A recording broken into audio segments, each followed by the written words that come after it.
Hello and welcome to PPC Town Hall. My name is Fred Valles. I'm your host. I'm also the CEO and co-founder at Optimizer, a PPC management tool. For today's episode, we're going to do something a little different. We have more guests than usual, but that's because we've invited some of the partners responsible for the PPC Survey. PPC Survey was filled out by more than 1,000 advertisers, agencies, and in-house teams. And in this, they answered a lot of questions and they gave some insight into where they're going to spend more money and less money over the years to come. They told us which tools and capabilities in the ad platforms they like and dislike, and how they're thinking about generative AI and its impact on our industry. So, a lot of great insights, and we've got some great partners from PPC Survey to tell us what they think about these results. So, let's head into the studio and get started with another episode of PPC Town Hall. All right, and here are my guests for today. We have a couple of returning people. So we have Mike Ryan. Hello, welcome back. Hey, thanks for having me. I think it's my third time on. Really appreciate it. Yeah, we love talking to you. We have Ed Leake. I think you've been on once before. Just the once. Now it's Just the twice, once, so let's it's, make it- it's one's too many now. Well, we I think the episode that you were on was one of our most highly rated ones. You bring a good audience, so we're It's very the- happy to have you It's the back. hair, Fred. It's the hair. Actually, measuring the height of the hair, I think Mike Ryan's got you beat. Then you might come in second there. And then Yeah, Wayne- rub it in, guys. Yeah, at least Wijnand doesn't have hair. And then first timer on the show, we have Wijnand, and he started the mastermind behind the PPC survey. So he's really the main guy today. So thank you for coming on the show. Yeah, thanks for having me. Yeah, thanks for coming on. So Wijnand, you being sort of the mastermind, like I said, behind the PPC survey, this is the second time that you've done this. First time that I've been involved with Optimizer. But tell us a little bit more about the effort and why you started it and what's coming out here soon. Yeah, so a bit more than 2 years ago, we with a couple of other companies, it started actually by just wanting to have the data, trying to find some benchmarks, some opinions from PPC professionals about certain topics, and did some research back then. And I found, there were some surveys, but they were already pretty old and pretty high level, didn't go really deep. And that's how it started. It's like, why not really do it again? PPC Hero did a survey once, Marketing Land did a survey once. They all seem to do it just once and then never again. I think I know why. Why? I think when I look at you and all the work that you put in, Okay, I think once you're like, wow, that was a lot more than I anticipated. That could be. They thought never again after, yeah. And then actually I made it bigger and more complex. And all those surveys, one of the things that people will see or maybe know from the previous edition, those surveys, they would just averages over the whole population. And what I like about this survey, we ask you about your role, your company type, your spend level, your geography, your location, and it allows us to segment the data whenever it makes sense. So we can compare. So we ask different groups the same question, and we can look at like, how does the US compare to Europe, right? And sometimes it's similar, and sometimes it's quite different. And I think those differences make it extra interesting also. Yeah. And so some people will be listening to this on the podcast, so we'll try to tell you what we see on screen. And for the folks watching on YouTube or a LinkedIn video, so we got some slides here. So here's one that shows kind of the global distribution of the survey. Yeah, I'm going to give a bit of background on who filled in the survey, and then each of you will comment on, I think, like sort of 8 results, and there's 50 plus. So this is just a tip of the iceberg of what people can read in a week or so, whenever it comes out. But yeah, this is the last time we had 540 people that did the survey 2 years ago, and we were ambitious. The 7 of us, right? So they're the other partners that will show on the screen for many slides. Let's go for 1,000, although no online marketing survey ever had more than 1,000 that I know of respondents, and we managed to get 1,138. And I hope it's visible and I can highlight a bit how it was distributed across the world. So 40% came out of Europe or continental Europe. We like to treat the UK separately as they're used to, and UK and Ireland 15%, North America being US and Canada 30%.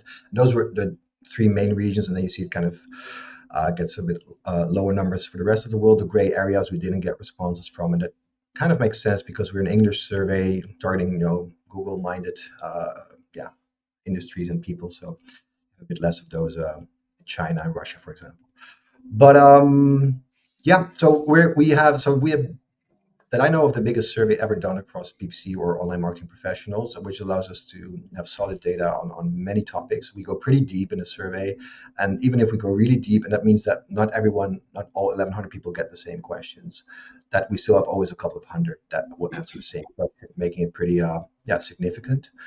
And that was a really important point, I think, about the survey, is that it was going out to agencies as well as freelancers. And so there was a lot of branching logic in those surveys to make sure that people actually answered about the topics they should know about. Yeah. We weren't asking, sort of the CMO level person how often they work with scripts, because that's probably not what they're going to know about. No, exactly. Yeah. If you were more like in a leadership role, you had a pretty short survey. If you were like a hands-on specialist, it probably took you 20 minutes to do the whole survey, but it was worth it, I hope, because it gave us a lot of insights. And this is the distribution indeed across company types, where I want to just highlight agencies is a majority there, and if you add up the freelancers, that's actually 75% together serving clients, 20% doing it in-house, and just 5%, and that's always the toughest audience to reach, are brands that hire an agency. So what we could not do, like we couldn't do 2 years ago, what we hope for, but it's tough, is have solid data on what do clients think about their agency or the industry, and what do they think is important. And I would still love to have enough of those to really make it solid, but maybe next time, or maybe we'll find a separate way to reach those people, because those people are not on search engine land and on LinkedIn reading all the latest PMax news, so we have to reach them another way. That's right. Next time. And then as far as their experience, talk about that a little bit. Well, as you can see on this chart, pretty experienced audience that we managed to reach. If you look at the first parts of less than 1 or 1 to 2 years, that's actually a minority. Most people, I was surprised to see 30% with more than 10 years of experience. Like, people are not getting tired of this apparently after 10 years. Just keep doing it and filling in surveys. So that's kind of cool, because that means that they have some perspective when they answer these questions, and that's helpful. Right. And then the distribution of where they advertise, I guess no surprise there. Most people are advertising on Google. This is just to make sure that people don't see this as kind of a spend distribution or something. This is just, we ask which channels does your team or do you use? Not necessarily how much do you spend on them. I think the most surprising part was Amazon being relatively low here.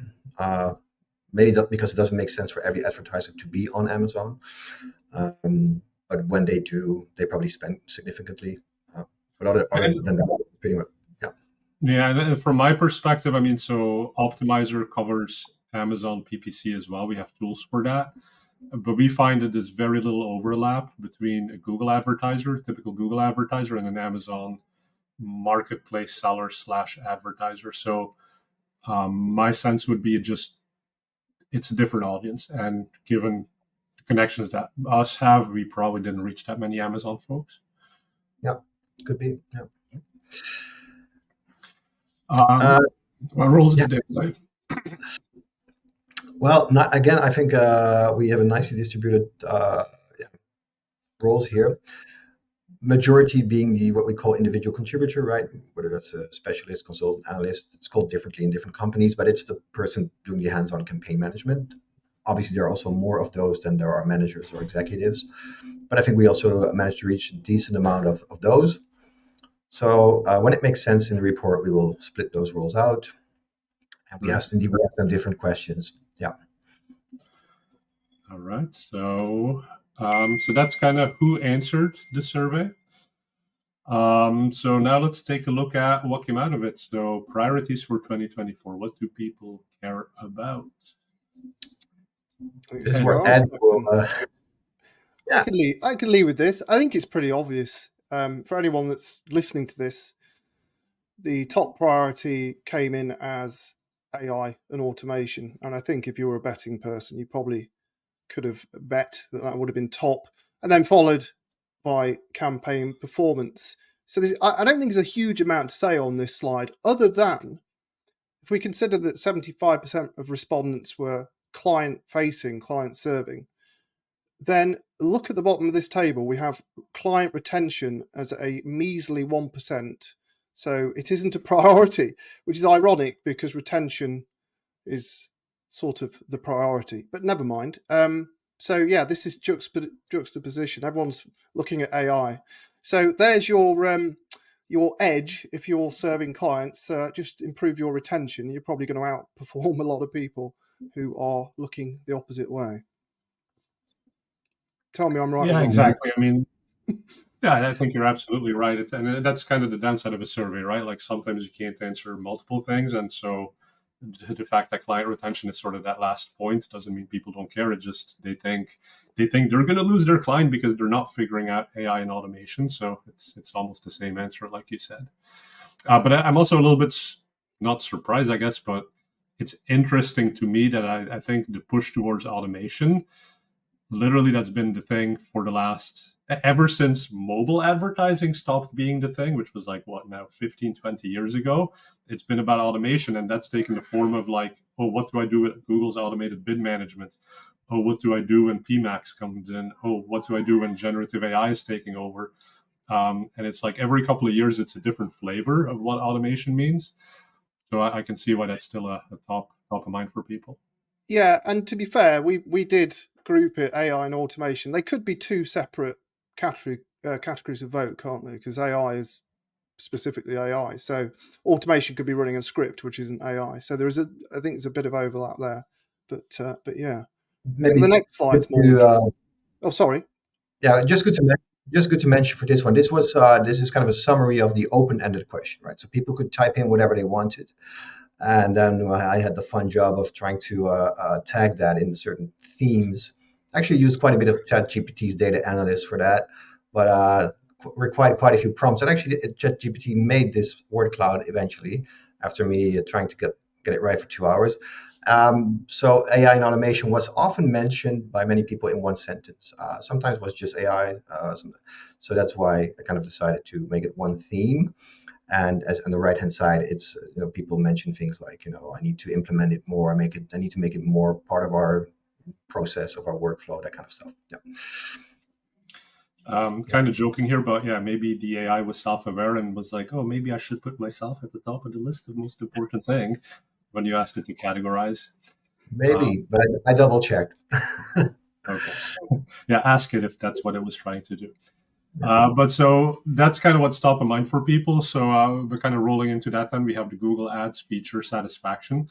I thought that was one of the most interesting pieces of the last version of the survey. So I find it very fascinating to see what's coming out this year.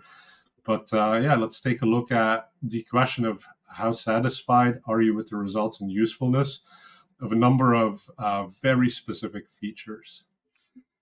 So yeah, Fred, you obviously did your homework and looked at the previous one. I didn't, so I don't know the before and after of this, but I think this is an interesting juxtaposition of people wanting AI and automation, and yet the top 3 things or 4 things are anti-AI and automation. It's the stuff I have control over. Google Ads Editor, it's a very manual controlling thing. Custom columns, that's because I can control them. Scripts, I'm in control. And look, exact match, you're kind of in control. And then conversely, you've got, I can't see, it's very small, but at the bottom, you've got auto apply recommendations in the gutter, general recommendations. What else have we got? Demand gen, optimization score. Broad's got to be in there, surely. Yes, broad match keywords. So yeah, it's to me that says people are interested in and they want automation, but they're not confident of the automation tools that Google's given them entirely. Now, in fairness, we do have TROAS near the top and probably TCPA. So the bidding engine's pretty solid and people should be happy with that. It saved them quite a bit of time, but there's this interesting, as I say, juxtaposition between what people are interested in and actually what Google's giving them and how dissatisfied they appear to be with some of that automation.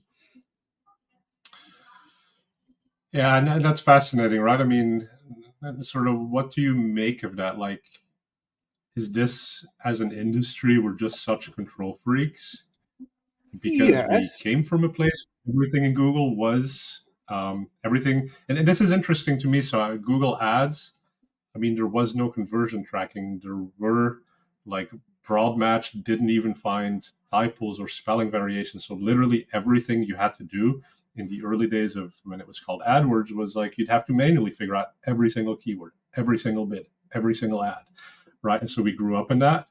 Whereas Facebook and social came in much later when AI and automation was much more developed. And so it asked you to control fewer things. And people who grew up with that probably are more okay with giving away control.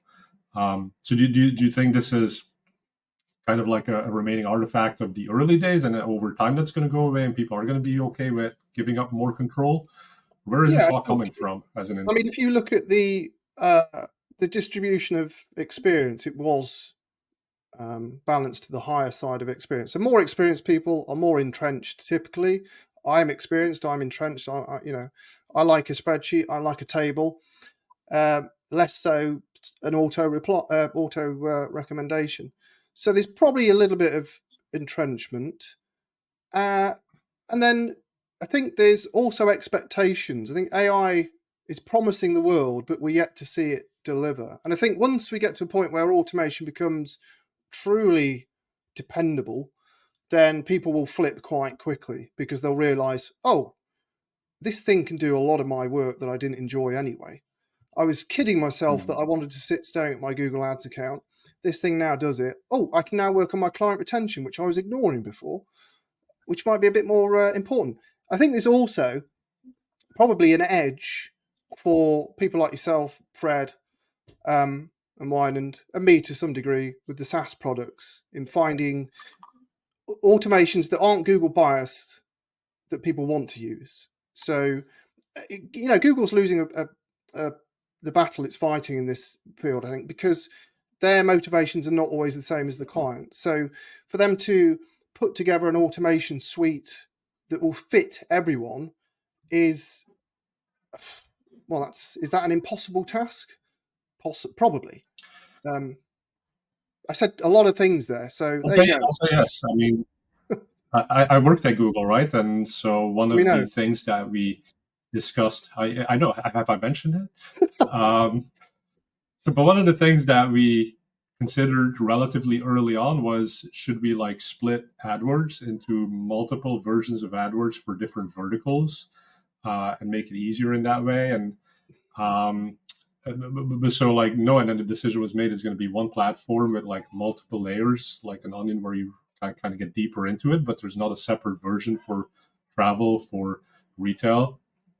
But that then also meant, like you're saying, that you're building this product for millions of advertisers, so it's very hard to meet everyone's needs at the same time, and that may lead to some dissatisfaction in pockets. But I think the other point here is that when we put the survey out, as it's obviously going to PPC experts, people with a lot of years under their belt, as we saw.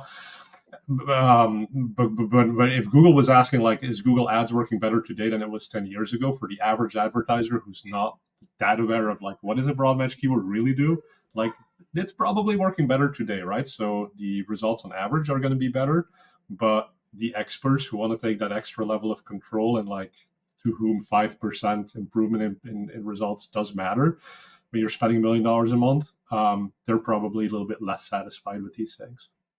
I want to still point out that maximize conversion value using target ROAS has won the popularity compared to, for example, manual CPC. And Performance Max has a higher satisfaction than standard shopping in this overview. So there's areas where people have accepted that kind of black box automation, and there's areas where they haven't, which is at the bottom there. I do think some people also not appreciating some of the features at the bottom, like add customizers or add variations, which are genuinely useful, and it's up to you how you use them. So I was surprised to see pretty low satisfaction scores there. So yeah, there's it's some it's like clear cut everywhere. Yeah. Yeah, an It is application of the fascinating. medium as well. Sorry, just as a very final thing, I won't hang around on this, but yeah, application of the medium. So people dissatisfied in YouTube ads. If you know how to use YouTube ads and you're using them for the right type of audience and you've got the right type of creative, they're brilliant, but they're not for everyone. And I think there's a little bit of that there. But you are right. PMax is sort of middle of the table and the scorecard. I think the bidding stuff could be higher, quite frankly. I just thought it was very interesting that all the manual things were at the top. Yeah.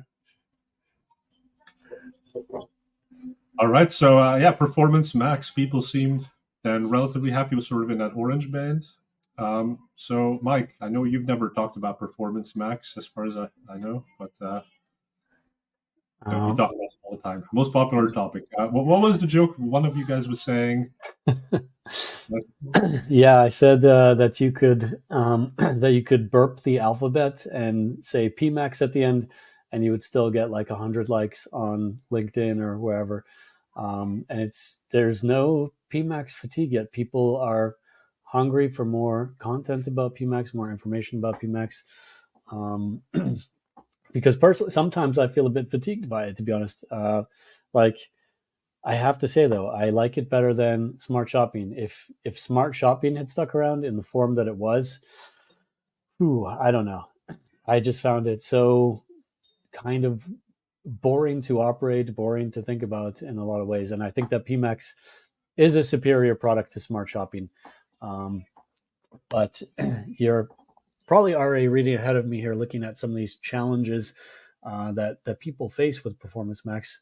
Because although interestingly, we just saw in the last, as Wijnand pointed out, we saw that satisfaction is higher with Performance Max than with standard shopping at this point, which I think is quite a revelation because you hear a lot of grumbling still. But that grumbling is directed at things here, like we see that 2/3 of respondents are challenged by the lack of granular control and steering. Half of respondents are challenged by the ability to learn and understand how to improve performance. And then just rounding out the top three, nearly half have problems with the transparency about the system's decision-making process. So that right there is a black box, kind of that lack of transparency into decision-making. Classic black box challenge. Back at the top of the list, we were just talking about control so much. I don't want to add too much more in there, but I think it becomes a question of, how do you use this better? How do you okay, I have switched this thing on, I've arrived at a certain level. What next? Where do I go from here? Or when things go wrong, why? How do I diagnose that? How do I troubleshoot that? What can I do about it? And the fact is that, more than 80% of advertisers have adopted this technology. The adoption went very fast. We all know the story because adoption of Smart Shopping was already high, and then they just migrated it over. So they kind of immediately captured that market share, or adoption level, to put it differently. But in that context, how do you differentiate? And this lack of granular control, you might think of promotional controls like modifiers that are no longer available. You might also think about the very limited placement reporting, and there are workarounds like this, like scripts and so on. But it's understandable that people have these concerns, in my opinion. I'm curious, Mike, do you think Google is moving in the right direction because they're trying to improve this? I definitely think so. As I said, my own satisfaction with Performance Max is higher than with Smart Shopping. Just to, we have a sample size of 444 on this question, but my sample size of 1 is I'm happier than I used to be. And we've seen that they have made kind of some concessions. For example, with brand exclusions, this was a topic they didn't really want to roll out negative keywords in the UI. Like there are some ways to add negative keywords at a campaign level, but a compromise that they were willing to live with was to then offer to take on this topic of brand traffic specifically and say, okay, here's a feature that you can use for that, brand exclusions. Another example, search term reporting was not possible at all in smart shopping campaigns. And they've created this consumer spotlight report that has, it's a little different than the classic search term report, but it's a search term insights. And they've invested some resources there to make that available to people. So I think that these are positive signs. They hear us, they're willing to make concessions. The thing to remember is that it will always be on their terms. All right. Do you think that you say PMax is better than smart shopping? Is that today, or do you think PMax at launch was better than smart shopping? It's a great question. I think that it was better at launch, and I think that it has gotten better. So to talk about that, yes, there were complaints from people that it seemed like a half-baked product when it launched.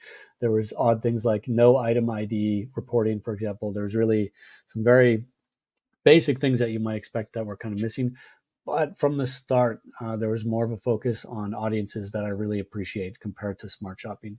And I think, it just structurally made more sense to me than smart shopping did. And then, yeah, they've evolved on it from there. So I think it was and is better than smart shopping. Yeah, and it's kind of interesting too, because if you looked at the satisfaction, PMax with feed, which is what you're talking about basically, that had a much higher satisfaction than PMax without feed. Good point there. I'm letting my e-commerce bias show, and PMax for lead generation is a different topic, and I think there for sure are more concerns and less satisfaction there. Concerns about the quality of the traffic that it delivers, and I think that there's more heavy lifting that you as an advertiser have to do to really guide the algorithm and make that make sense.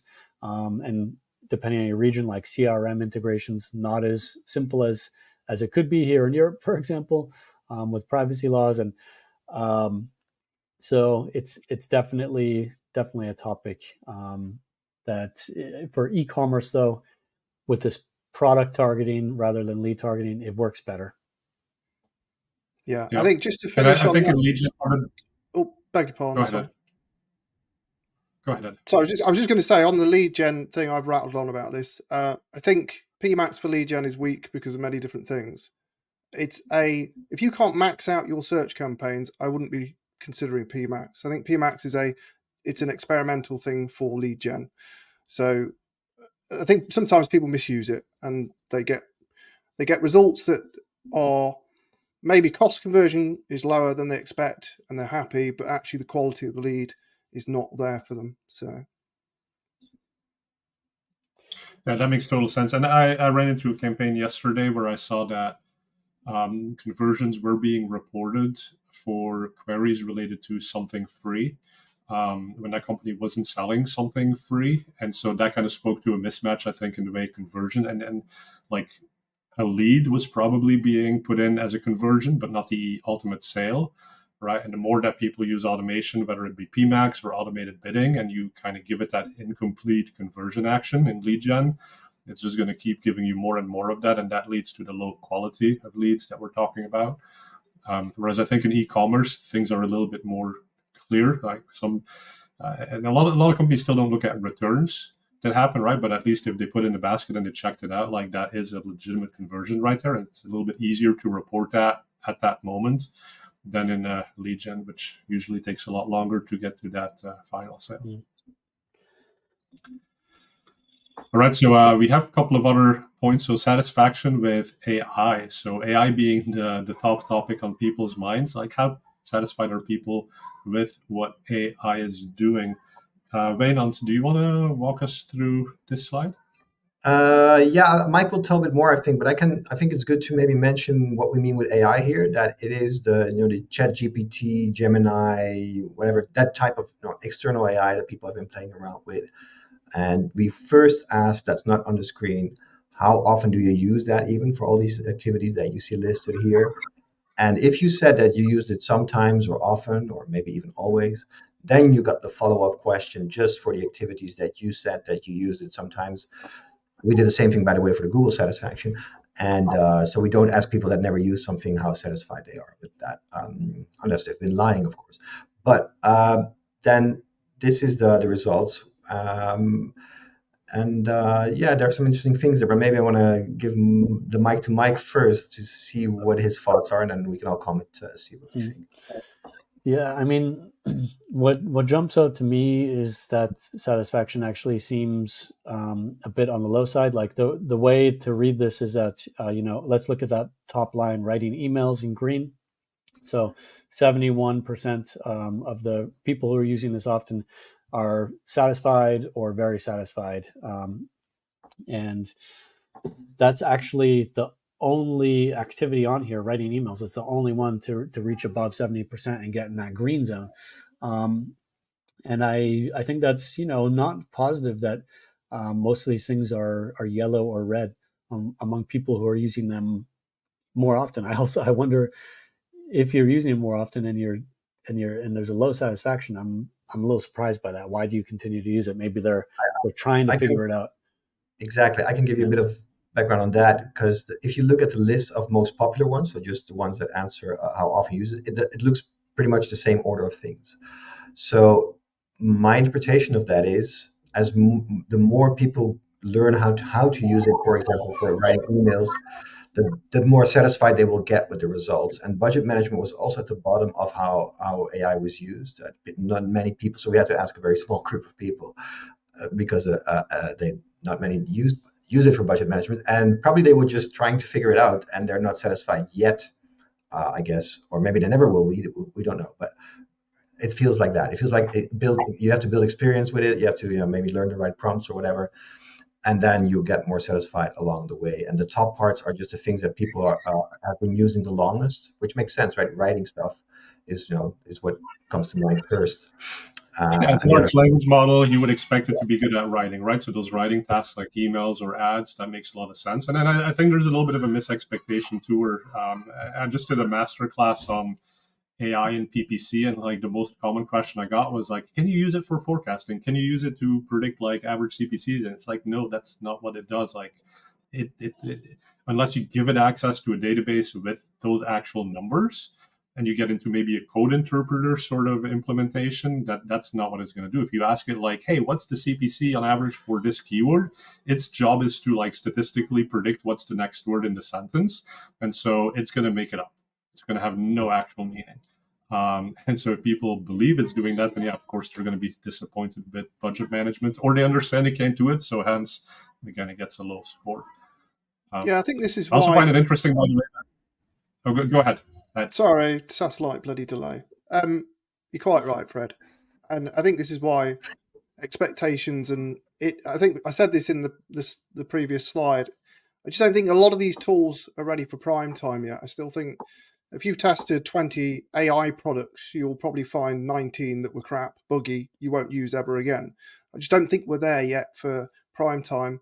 And also, will we even get there? Will someone in the general public get to the point where they will have access to the level of data that will enable forecasting, as an example from this list? Will Google or Microsoft give them that kind of data? Who knows? So yeah, I think there's like Fred just said, there's a mismatch, isn't there, between expectations and the underlying technology.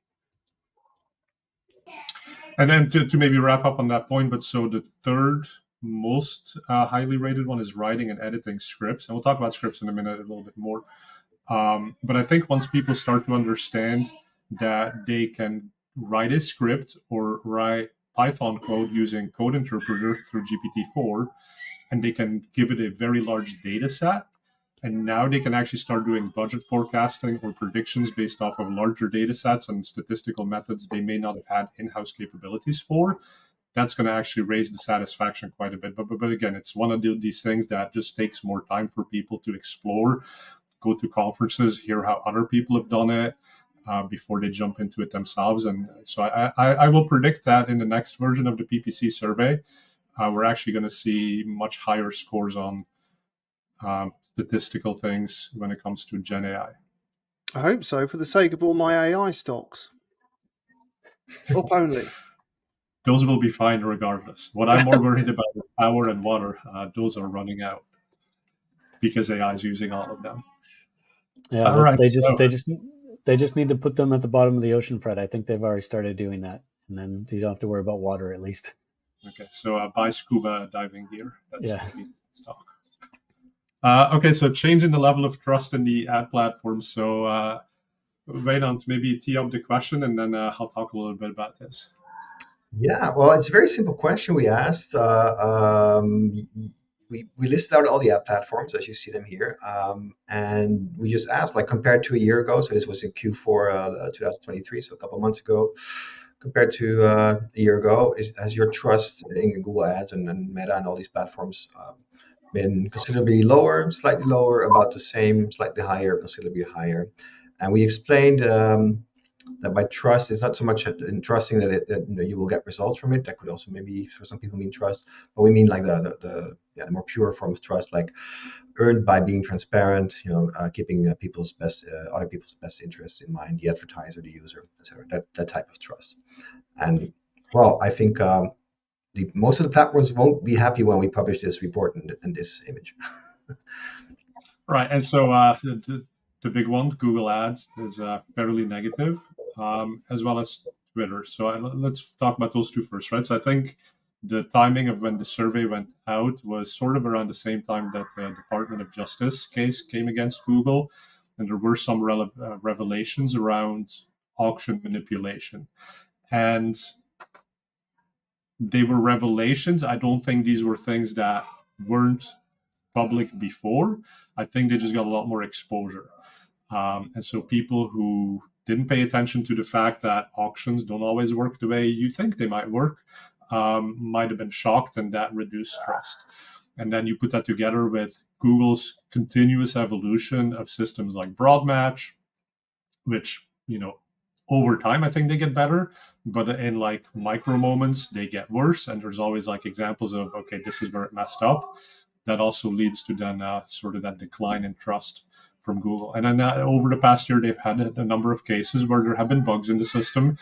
And for all Google's good intentions, like, the system hasn't done what it was meant to do. And I think Google usually owns up to that.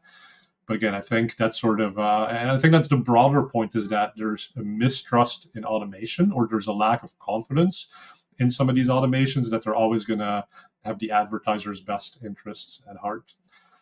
So I think that's Google. And actually, anyone have comments on Google before we jump into Twitter? I can only second what you said. I mean, I was following that Department of Justice stuff topic pretty closely, and I guess the only thing it's interesting to me that it kind of blew over, like, and I don't know. I think it concerned, people really, the nerds in the industry, more than I don't know how much of it really reached advertisers. So as much as that probably did hurt the survey, I actually think Google kind of got away easy in the end. It's David versus Goliath, isn't it? Google's colossal. The problem is Goliath in this instance is not. I mean, he is fighting us, but he's also giving us a little belly rub by giving us the best search engine for intent-driven customers and leads and so on. It's the best platform. You have to advertise on it if you're going to advertise for most people. So I think there's that frustration there. It's like, I've got to pay the devil to do business. I think that's the frustration that a lot of people feel. And I get that, but it's the best product for advertising. So you kind of, better the devil you know, isn't it? And you got to enjoy the belly rubs from time to time. As long as there's some, like, some treats as well, like bacon bits or something, then. You sound like a great date, Mike. And on that note, I know we're not at the end of the show, but our friend Mike does have to run to another meeting. But thank you, Mike, for really sharing a lot of what you think about PMax and some other thoughts on the survey. So we'll let you go. Thanks very much. If you want to learn more about SMEC and what you do, tell them where to find you. Yeah, sure. You can find us at smarter-ecommerce.com. You can find me on Twitter or LinkedIn with the handle Mike Ryan Retail. I'm absolutely mortified that my final word was some weird thing about bacon bits, but these are decisions that I have to live with for the rest of my life. Thanks so much for having me. Bye, Mike. Bye. Thanks. Bye. Cheers, Mike. Okay, so let's take a look at Twitter next. So I think Twitter is no surprise that came in at a lower rating because the company was, well, Twitter no longer is Twitter. It's now X because Elon Musk bought it. It's not been an advertiser-friendly company. It's becoming maybe more of a radical platform. So obviously, from a brand safety perspective, that's not going to earn you high points. I don't agree with that statement. Okay. Just to have a balanced point of view, because you are in California. I didn't think Twitter supported balanced point of view, but I think it bloody does. Well, Google controls the SERP, Facebook controls the message, so Twitter being a bit more open. Yeah, you've got the nutty extreme lefties and the extreme right, but actually, if you look at the central viewpoints, people are expressing themselves a bit more freely. Community notes is the best social media invention. Elon Musk's tweets get community noted if he says something incorrect. That's a brilliant... Is everything right there? No. But like I said, you can't get impartial information from Google when you look at certain things, particularly the news. It's incredibly biased. But I think what this shows us is that brilliant 50-50 split division of the left and the right. Like if we're going to politicalize it, it's like half the people hate it, half the people don't mind it or they like it. I blame American politics, Fred. It's your fault. But yeah, it is going to be divisive, and you got to remember there is a big narrative towards Elon, and for better or worse, he's bit back. He's been pushed into a corner like an angry dog. He's bit a few hands, and they're going for him. I hope he bites a few more hands because it's quite entertaining, if we're honest. And it is entertaining, and I think maybe it goes to the bigger point that we saw earlier, which is the advertisers who answered this survey. They clearly want control, and I think when Twitter lacks the control, and I agree with your point. I mean, so you can say anything on Twitter, and there is correction if something's wrong, but it's not liberal or conservative. It's for everyone, right? There's no real restrictions anymore. But that also means there's lack of control. As an advertiser, you don't know you're going to go into a place that sort of mimics what your brand is. And so maybe that's kind of where that negativity comes from, that people just don't trust that they can advertise and be shown alongside something that's not going to be offensive to half of their consumers. I think, you know what, I think it puts more pressure on the advertiser to do good advertising, because I have seen adverts on there that get a positive rapport from the audience. But I think it adds a bit of pressure. You've got to do something that's going to entertain the crowd. It's like you're a gladiator in the Roman arena on there a little bit. And I don't know, I like a little bit of risk. I kind of like it and I kind of don't like it, but the whole thing's been very politicized, unfortunately. Yeah, we'll see. Hey, the user growth's up this year, which is surprised a lot of people, so we'll see. I'm more active on there now, giving Ellen my $8 a month because obviously he needs it. Very poor man, very poor. Yeah, one of the things we don't show in this presentation is that the more experienced the PPC professionals are, the more likely it is they still use Twitter. So it's also becoming kind of a bit of an old school thing. Like the younger generations are sometimes don't even have a Twitter account, and so that's also interesting to see. Yeah. Are you twerking so TikTok? Meta ads is the... No TikTok for me. Yeah. You on TikTok, Ed? I'm too old. I'm 42 this year. Oh my God. Hey, so but Meta, so that's where the grandpas and grandmas hang out on social media, Facebook. I don't quite know why they have that slightly lower perception from 30. I think they always have this bad rep. I think for years now, it's not necessarily. I don't think it's a 2023 thing for Meta. It's kind of an ongoing thing, just a lower kind of likability factor compared to the other platforms. I think, like more like a necessary. Some bad shit happened over the past years, and not everyone is a fan of the Meta CEO. So Yeah, I think there's a lot of that as well, Wijnand. I think still a lot of bad blood, as there will be with Google and Twitter. I think it'd be very difficult for the three majors. Microsoft's getting away with this because I think it's the other three would struggle. It doesn't matter. Elon Musk could literally shit kittens, and people would still hate him. So you can't get around that. And I think we're going to get the positive negative bias against the big three. Has Meta got better or worse? I don't know. It's still fundamentally, it's still a good ad platform with very good targeting and a huge audience. But yeah, it's maturing, isn't it, the audience? So that will evolve over time. Yeah. And you're right. I mean, there's the polarizing CEOs like Zuckerberg and Musk. And then there's Satya Nadella, who is not really polarizing in any way. So it's more like, I mean, and Microsoft doesn't especially polarize. It's just an old company that does interesting stuff and is part of most people's workflows and kind of is what it. And I feel like Google is also in that space where, their CEOs have never been very polarizing. And maybe that helps them get more of a neutral rating. Okay, so that's the platform thing. So let's talk about scripts. This is the final thing, and then we'll talk about the top 50 PPC survey a bit and the methodology behind that. But when we asked people how many scripts do you run in accounts, the average was 3.8. Yeah, and hopefully those are 3.8 scripts that I've written that you've copied into your account.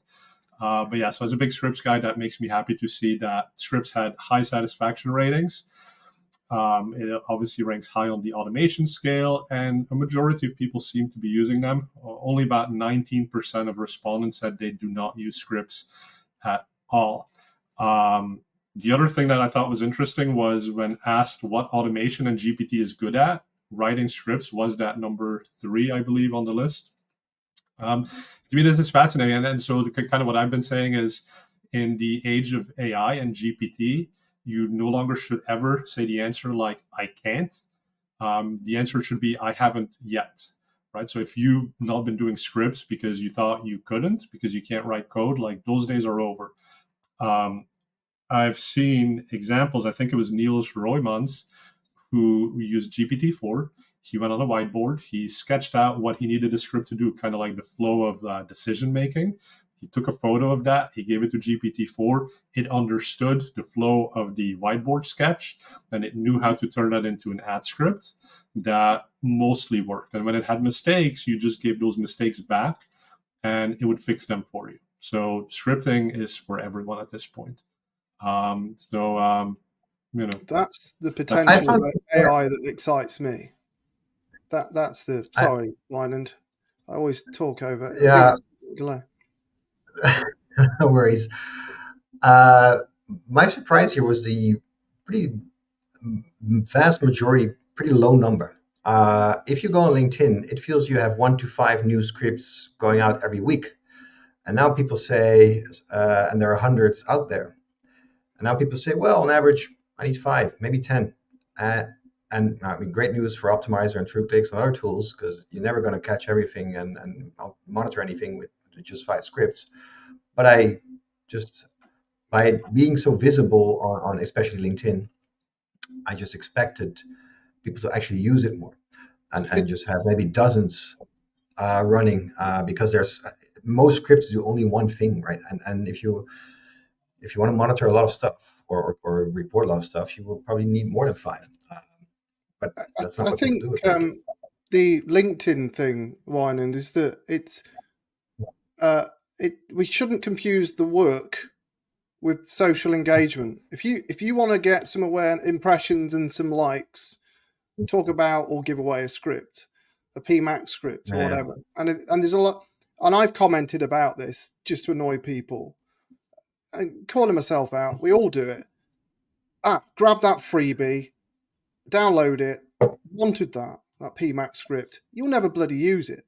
And then another one comes up and you do the same. So I think there's a lot of that. So I think LinkedIn skews the view of scripts a lot. It seems like everyone's written a script, particularly for PMax.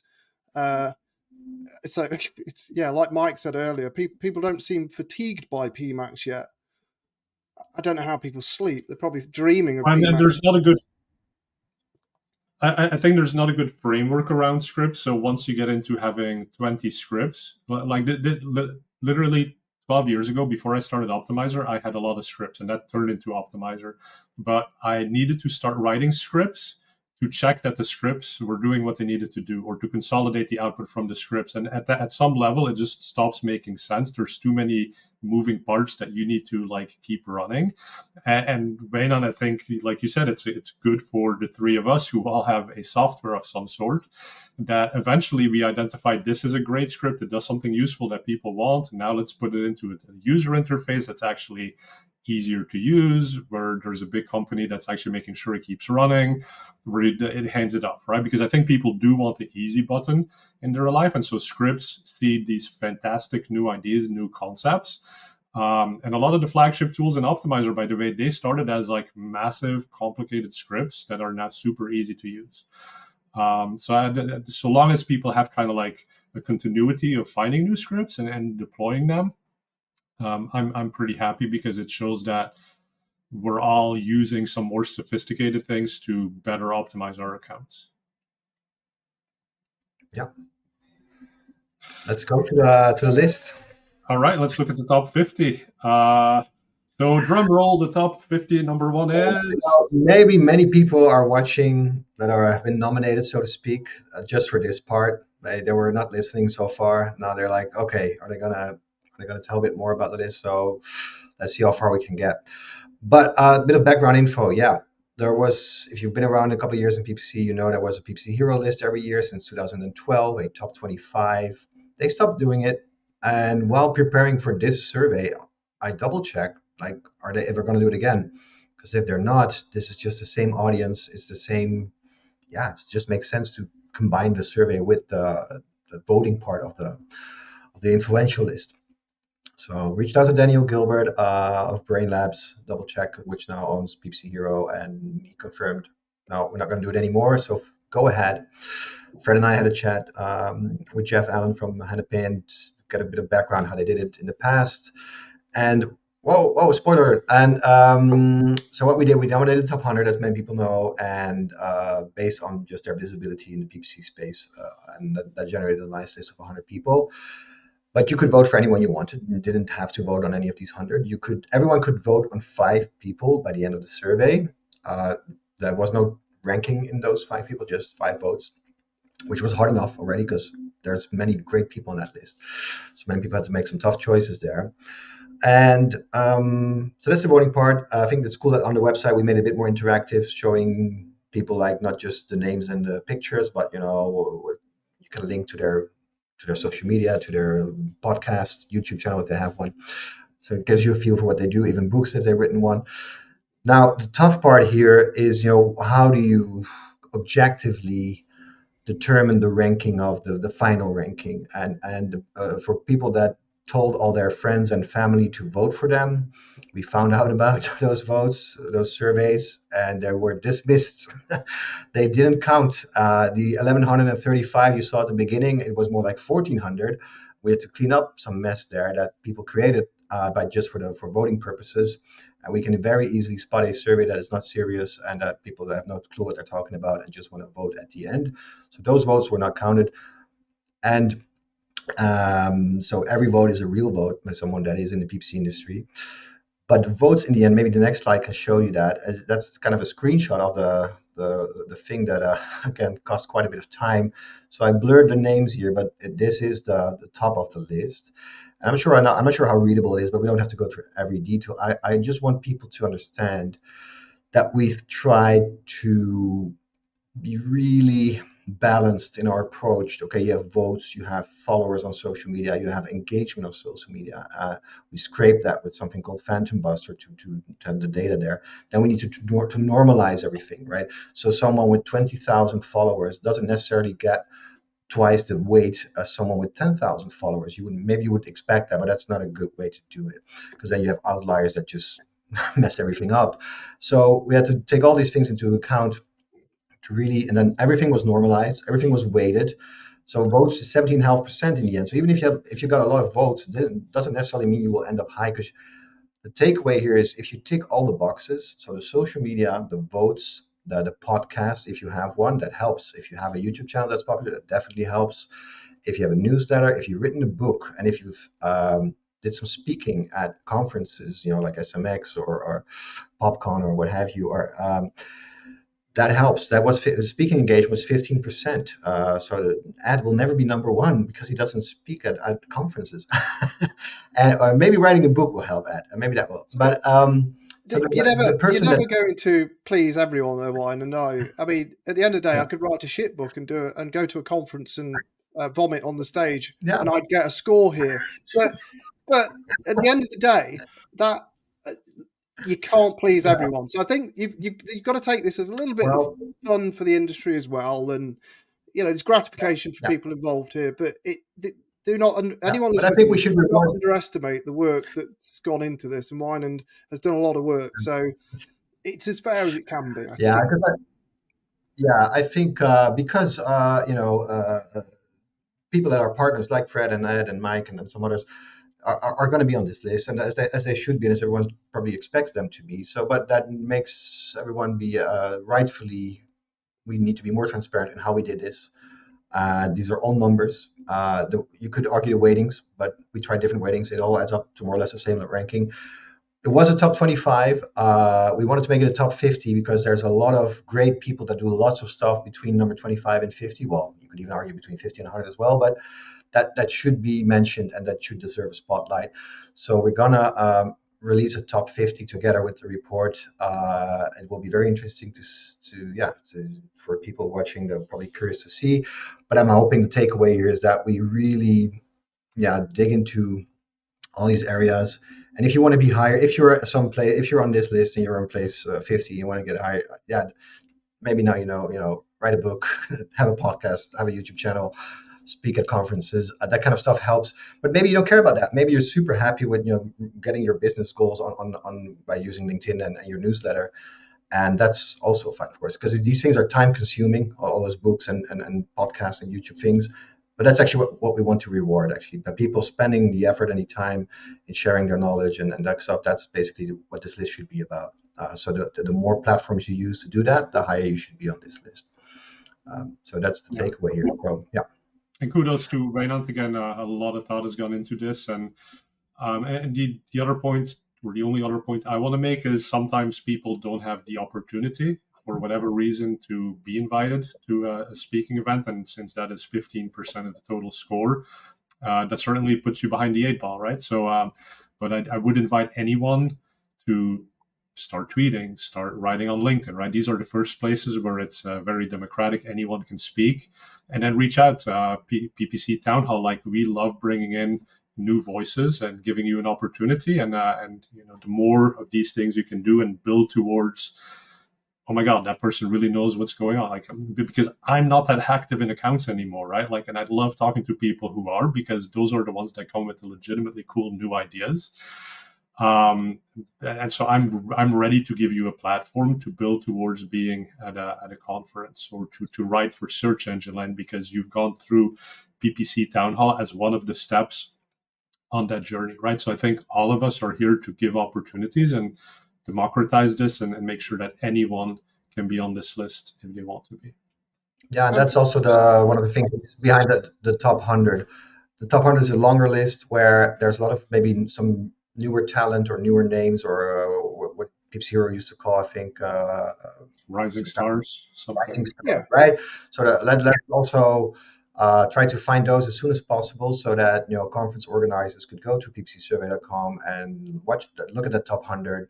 Quickly click to their content and invite those people that are maybe not that well known yet, but have potential to become. Yeah.